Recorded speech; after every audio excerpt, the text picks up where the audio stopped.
Okay, let's unpack this for you. Imagine just a seemingly ordinary Tuesday. Right.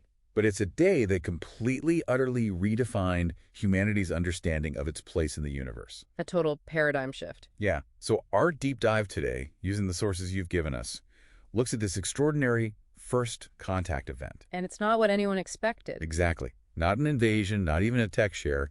It was described more like the quiet hum of a settled truth. Intriguing phrasing. Our mission here is to explore the message they delivered, humanity's, well, stunned reaction, and this incredible choice we were left with. And the core surprise you mentioned. Yeah, get this. An alien race didn't show up to conquer or demand anything. They came to thank us. Thank us? For what? Okay, you have my attention. So what happens next really turns the whole idea of first contact on its head. Over Jerusalem, the sky just went still. Still, no ships flying in. No dramatic descent, no clouds parting dramatically, just this, well, elegant crystalline ship. More like art than a weapon, really. It just sort of materialized. Oh. And from its base, a single glowing orb detached.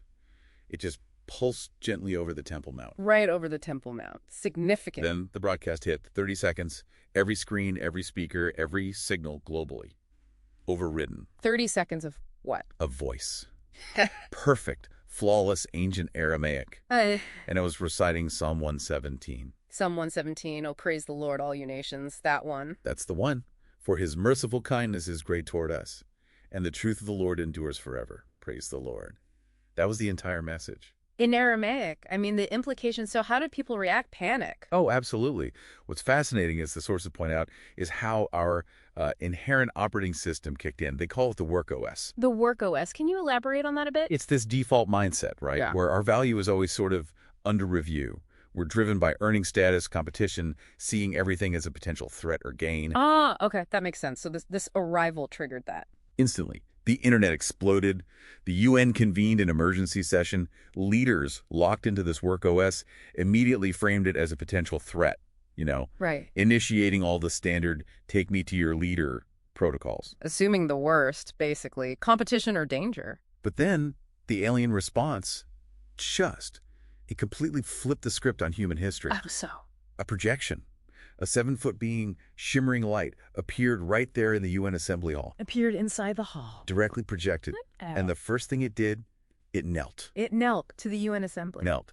And its first words, translated instantly into every language, were just astonishing. Okay, what did it say? We're here to thank you. Our debt is paid and the king is known.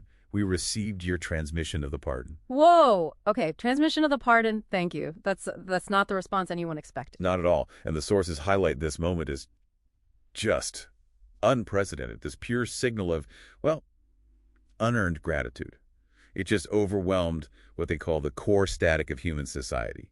That noise of fear and competition you mentioned, the work OS static. Exactly. It was like that signal just cut right through it. Yeah. If you connect it to the bigger picture, it wasn't just political shock. It was this moment of universal humility. It stunned everyone into silence, forcing them to confront something totally new. So who were these visitors? They identified themselves as the Luminian, an ancient race apparently.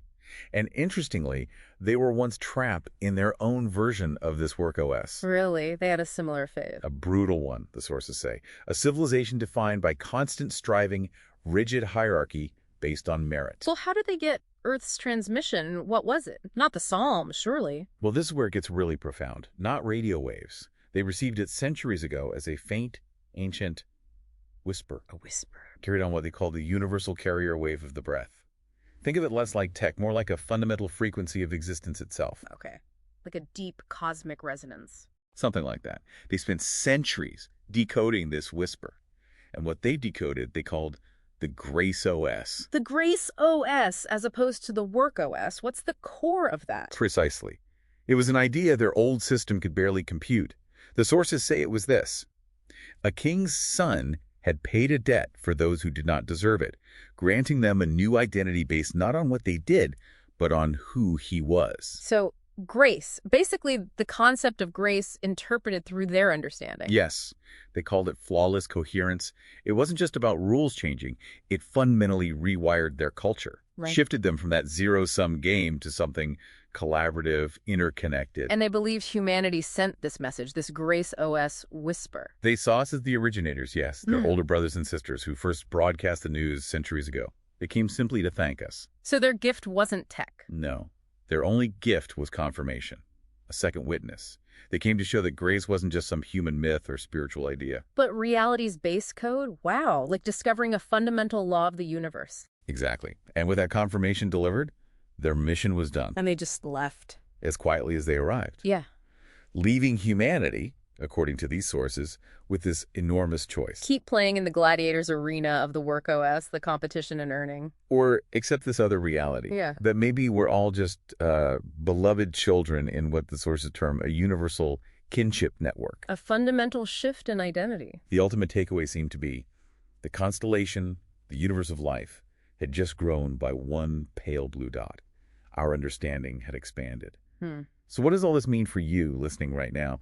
This deep dive, based purely on the material provided, really challenges some fundamental assumptions, doesn't it? About power, value, gratitude. It absolutely does. And it leaves you with a pretty profound question to chew on, I think. Which is? Well, if reality's base code is indeed something like grace and kinship, rather than just work and competition, what might that mean for how you view yourself, how you approach relationships, and ultimately your place in this, well, vast interconnected universe?